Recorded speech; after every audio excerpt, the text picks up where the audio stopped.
Assalamualaikum warahmatullahi wabarakatuh. Alhamdulillah, alhamdulillahi rabbil alamin. Assalatu wassalamu ala asrafil anbiya'i wal mursalin, sayyidina wa maulana Muhammadin. Asyhadu an la ilaha illallah wa asyhadu anna Muhammadan abduhu wa rasuluh la nabiyya ba'da amma ba'du wa ibadullah wa ittaqullah. Bersyukur kita kepada Allah dengan mengucapkan alhamdulillahirabbil alamin atas segala limpahan karunia, rahmah dan hidayahnya, serta dengan izin dan ridhonya kita dapat menjalankan amanahnya, beramal dan beribadah, zahir batin dunia dan akhirat. Bersalam kita tidak akan pernah kita lupakan, marilah sama-sama kita sampaikan kepada junjungan kita Nabi Allah, Nabiul Akhirul Zaman, Rasulullah Muhammad sallallahu alaihi wasallam. Atasnya kalimahnya kita kalamkan dengan membacakan Allahumma sholli ala sayyidina Muhammad wa ala alihi sayyidina Muhammad. Alhamdulillah bertemu lagi dengan saya Guru Mursyid Syekh Nur Muhammad Buya Irwan Maulana Al-Qalidi, Pasaman, Sumatera Barat. Tentunya dalam rangka meningkatkan iman dan takwa kita, perlulah kita bertadabbur diri untuk melaksanakan tajazus, untuk mendapatkan sebuah perjalanan. Apa yang dikatakan sebuah perjalanan? Bertakarub kepada Allah. Hadirin dan jamaah, dalam makom majelis zikir Ma'rifatullah, tentunya dalam tayangan YouTube Buya Pasaman Timur, perlulah kita mendapatkan bimbingan dan tuntunan untuk kebenaran sebuah perjalanan. Tanpa bimbingan dan tuntunan tidak akan pernah kita mendapatkan sebuah perjalanan, karena perjalanan inilah yang sangat menentukan. Kebanyakan orang hanya bisa mengatakan suatu khadim, suatu keputusan, tanpa sebuah perjalanan yang berakhir dengan tujuan. Di dalam memahami misteri-misteri rahasia intan berlian yang ada di dalam Islam, yaitu diri berwujud, Tuhan sebuah wujud. Ini tidak mudah kita dapatkan kalau kita belum memahami, apalagi menuju hakikat terbukanya kewalian diri kita. Dalam waktu dan pertemuan ini yang kita muliakan ini, saya akan melanjutkan dari yang terdahulu dalam tayangan saya tentang persiapan seperti apa dalam bentuk mencapai kewalian. Ini persiapan. Tapi pada waktu dan kesempatan ini saya akan meningkatkan tentang persiapan terhadap kodrat. Kalau yang awal persiapan terhadap niat, seperti apa gaya hidup, pola hidup seorang wali.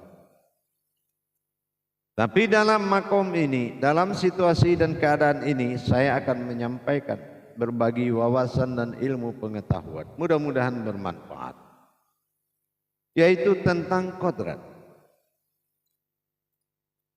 Kalau di dalam Islam ada kata la ra'abaniyah fil Islam, tidak boleh ada perantara di dalam Islam, tetapi di dalam hakikat Islam itu sendiri adalah ilmu yang menjadi sebuah perantara, adalah pengakuan dalam sebuah wujud kodrat. Kodrat ini bisa juga menjadi suatu perantara yang membuat Allah bersekutu? Tentunya dengan adanya keakuan kita. Kalau keakuan kita ini masih ada, maka ini akan membuat pengijabahan oleh Allah tersebut terhadap nilai ma'rifat, terhadap nilai pandangan.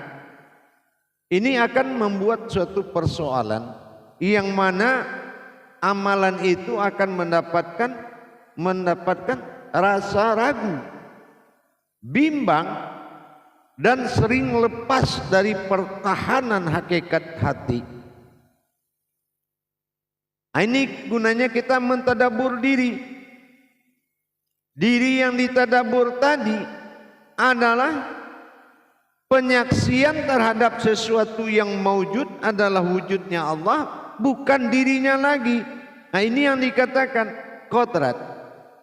Dalam kodrat kewalian, seorang wali itu sudah mencari nikmat keumatan. Kenapa? Karena dia mendapatkan nikmat dunia hasanah. Dia bagaimana merasakan kehidupan keumatan.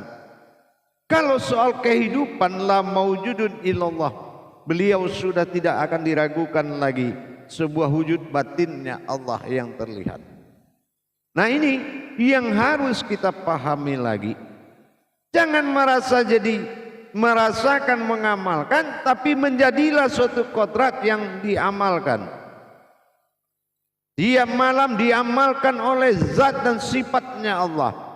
Zat mengamalkan melalui jantung sampai terlihat batin yang nyata.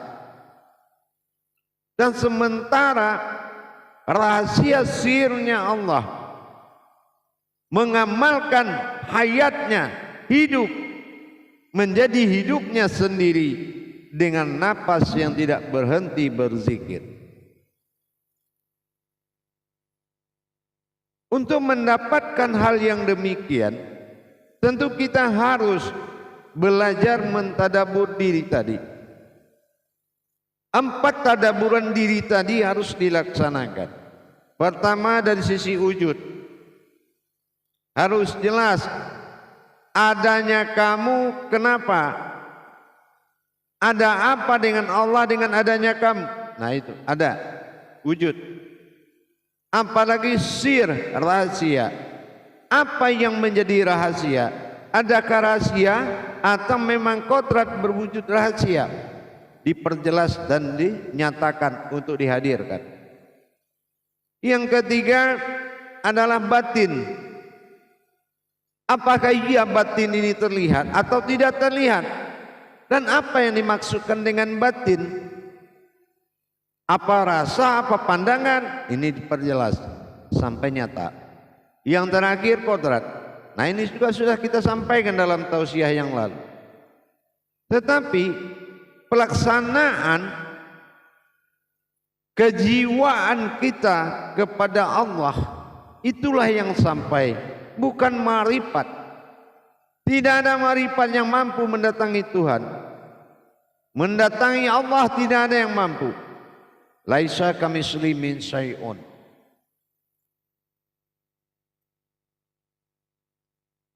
Allah tidak akan melihat seperti apa kedatangan ma'rifatmu, tetapi Allah bisa mendengar apa yang disampaikan oleh ma'rifat itu. Kodrat seorang kewalian itu tidak memiliki tuntunan keumatan dari Allah terhadap kodrat-kodrat lapisan-lapisan dirinya. Qalbinya sudah berganti dengan sulbi. Artinya sudah menemui masa asal. Sampai pada tingkat hayat menjadi hayatnya Tuhan.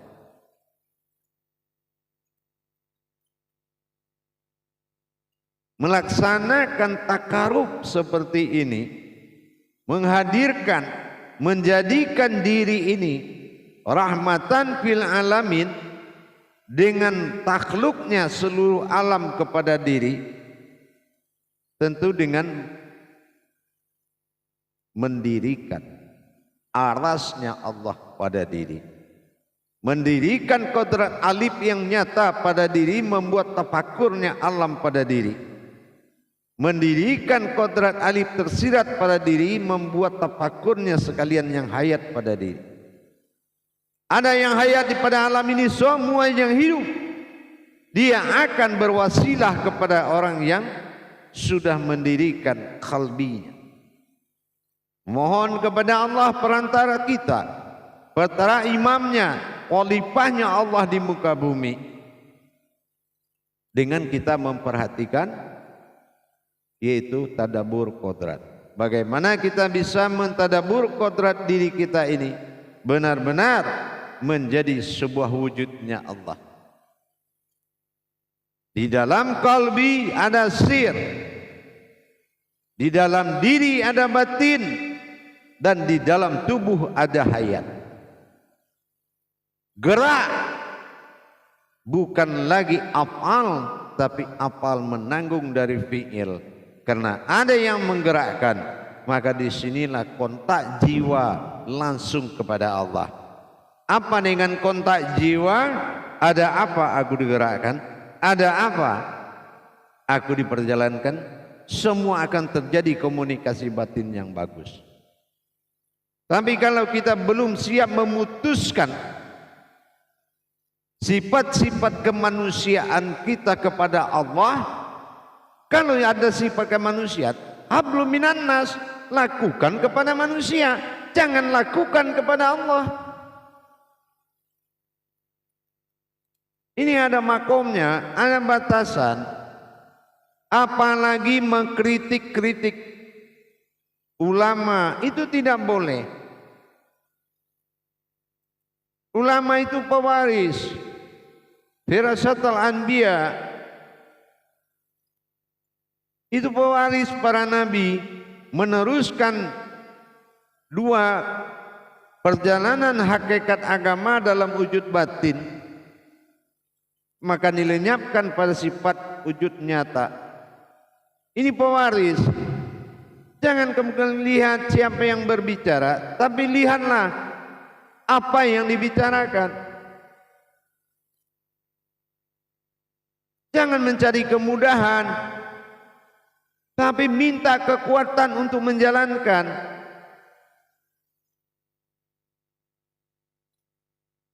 Jamaah yang dirahmati Allah, hadirin dan hadirat dimanapun berada, untuk menjadi seorang alim, wali, al-waliul wujud,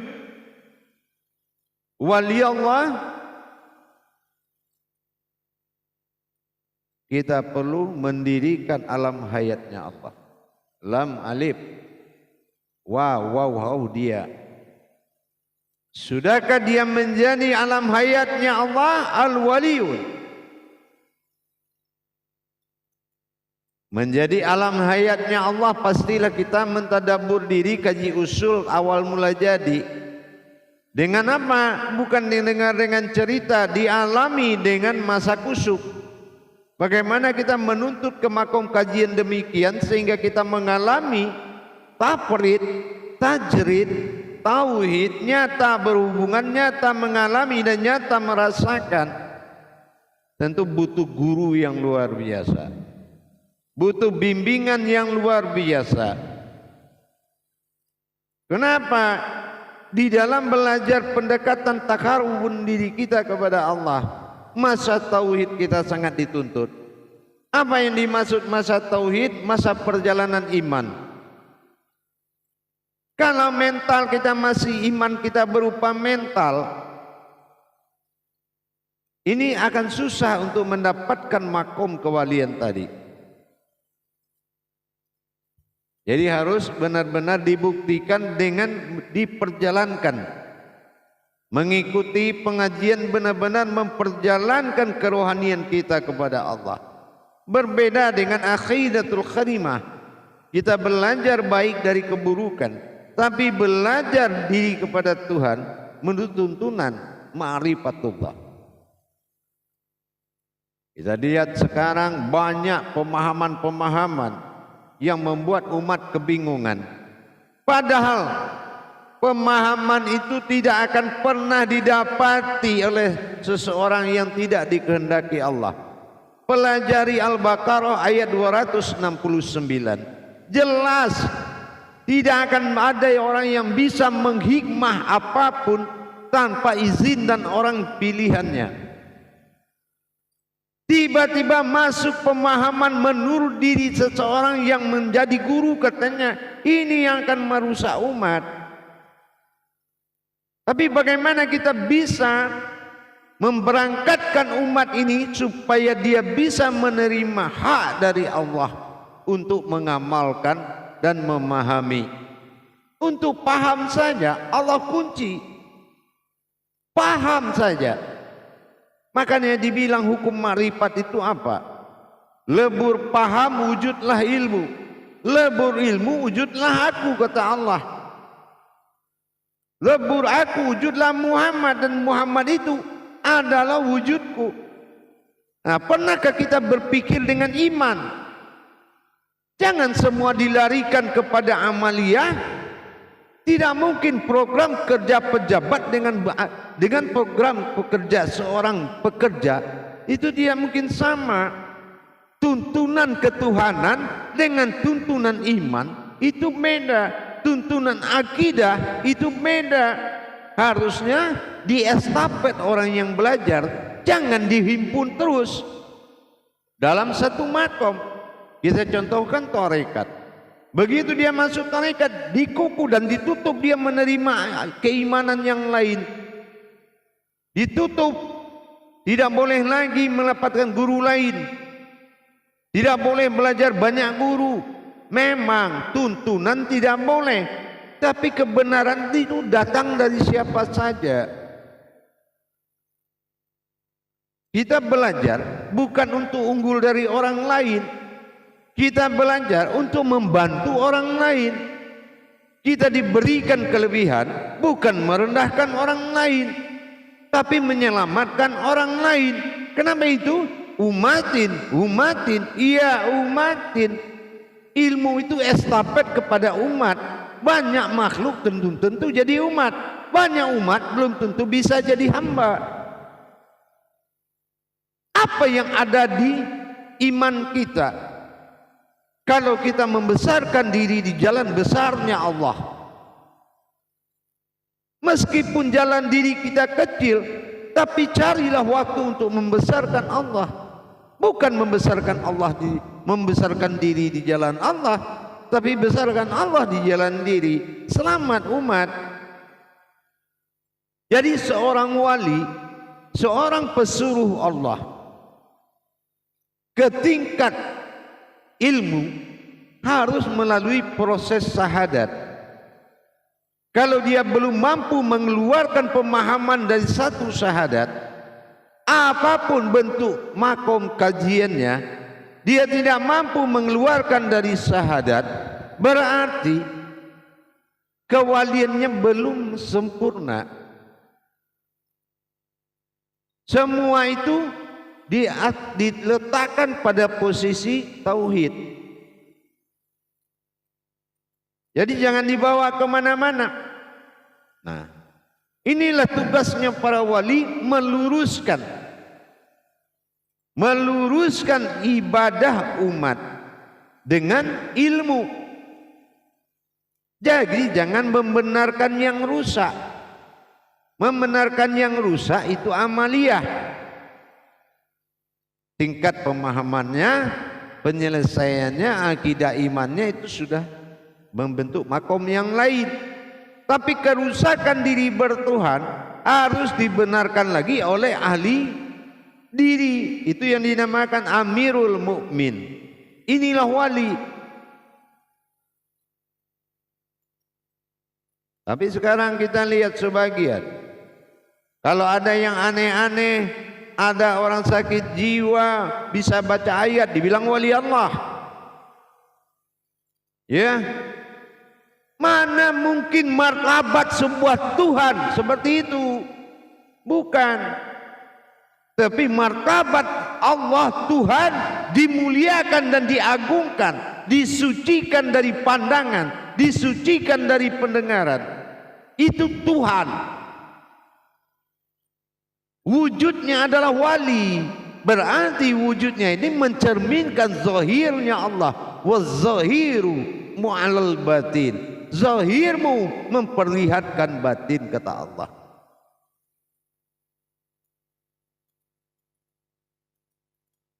Semua ada di dalam diri kita. Inilah tugasnya para wali, meluruskan kembali pemahaman, tentunya dari kesalahan prasangka. Insya Allah mudah-mudahan dengan kita selalu bekerja sama, selalu saling mengisi, selalu saling meluruskan. Jangan salah memahami, kedekatan Tuhan pada diri bukan untuk melumpuhkan dan merendahkan orang lain. Ingat itu. Sumber keselamatan, ma'ul hayat adalah kebenaran seorang yang telah mencapai kebenaran Allah, sidiknya. Jadi mudah-mudahan mari kita semakin hari meluruskan kebenaran Allah. Agar apa? Agar kita terangkat oleh Allah dan terselamatlah semua umat. Bentuklah keulamaan kita dari kealiman terlebih dahulu. Bagaimana kita belajar dan dituntun dalam kealiman sebelum diturunkan ke tingkat kepahaman keulamaan. Alim ulama. Alim ulama. Ingat itu.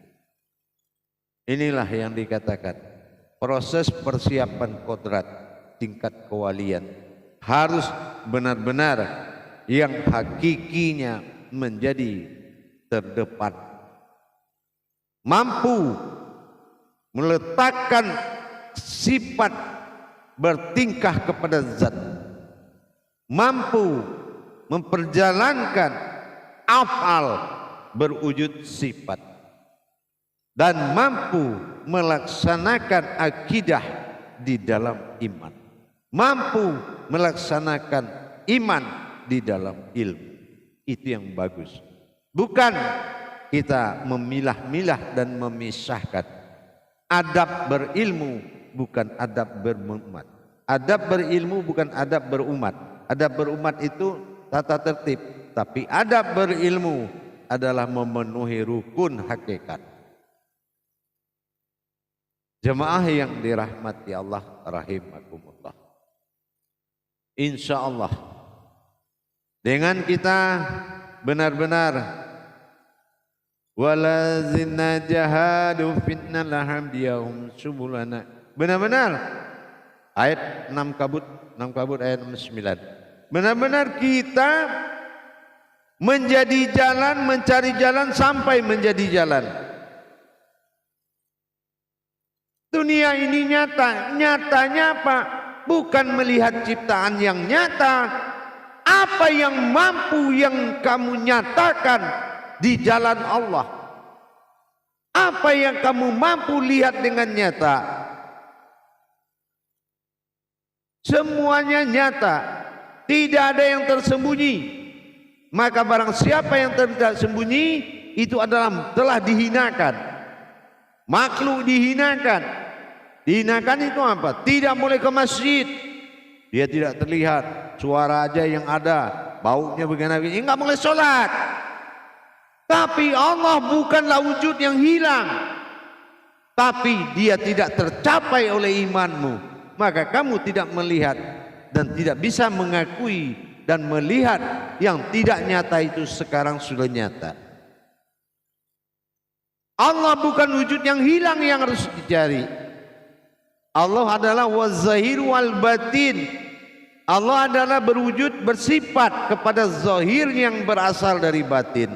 Maka tinggal kita bagaimana kita mencari, memperjuangkan pandangan, mendapatkan usul diri adalah batin, muncul pada zat yang terlihat, sehingga hayat kita menjadi hayat yang tidak berbau tanah, tapi hayat yang berwangi-wangian dengan Allah, yaitu rasa sayang, rasa rindu,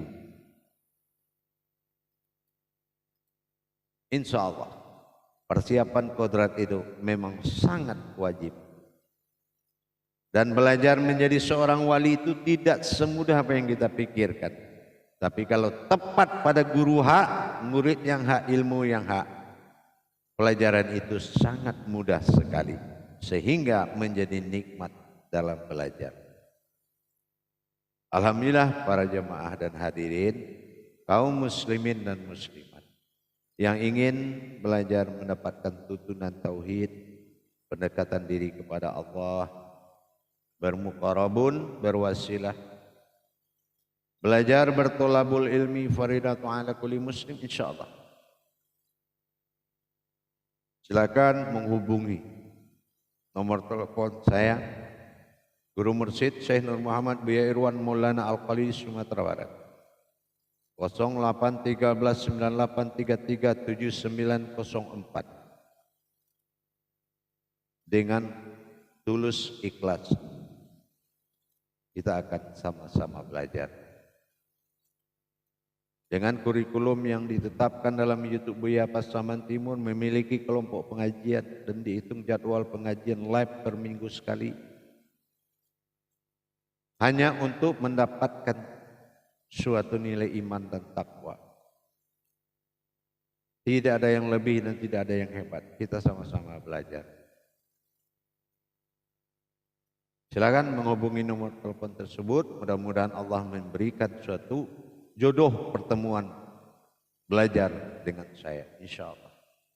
Tapi kalau memang Allah belum menjodohkan, mungkin amir mukminnya mungkin beda. Mungkin pada makom-makom yang lain, tapi kalau dalam makom saya hanya hati yang menentukan. InsyaAllah mudah-mudahan bermanfaat bagi kita membangun kodrat ketuhanan pada diri kita, yaitu dengan pencapaian tingkat kewalian.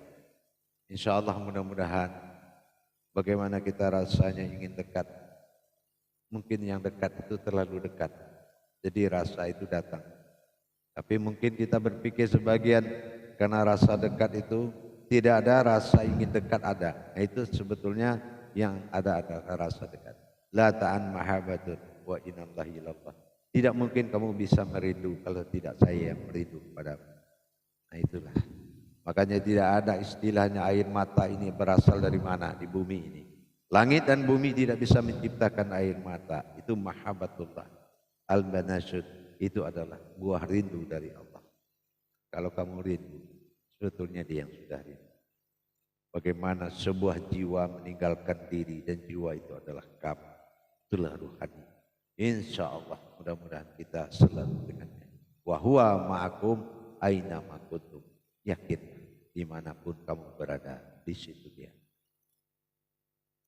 Barakallahu ya karim ya rahman ya rahim. Akhirul kalam wabillahi taufiq wal hidayah. Assalamualaikum warahmatullahi wabarakatuh.